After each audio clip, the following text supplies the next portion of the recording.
হজরত শীস আলাইহিসসালাম ছিলেন আদম আলাইহিসসালাম ও হাওয়া আলাইহিসসালামের পুত্র এবং আল্লাহর একজন নবী ও রাসূল।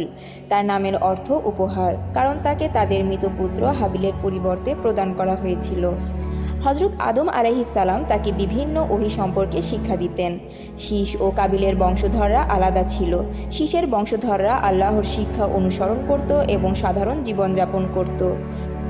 অন্যদিকে কাবিলের বংশধররা অবাধ্যতা ও চরম দুর্নীতিতে পতিত হয়। শীস আলাইহিসসালাম ছিলেন একজন ধার্মিক ব্যক্তি যিনি আল্লাহর আদেশ পালন করতেন এবং বংশধরদের তা শিক্ষা দিতেন। শীস আলাইহিসসালাম কাবিলের বংশধরদের নিকট গমন ও মেলামেশা নিষিদ্ধ করেন।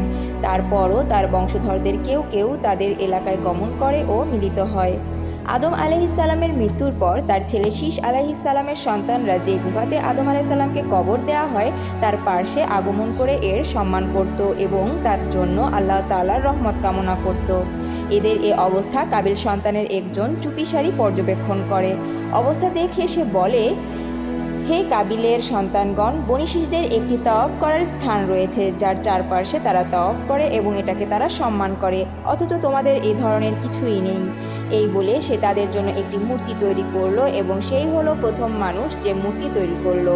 কাবিলের সন্তানগণ এই মূর্তিকে হজরত আদম আলাইহিসসালাম হিসেবে গণ্য করে তাকে কেন্দ্র করে প্রার্থনা ও বিভিন্ন আচার অনুষ্ঠান পালন করত।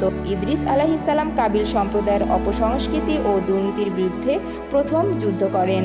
পরবর্তী আপডেট পেতে লাইক এবং সাবস্ক্রাইব করে সঙ্গে থাকুন।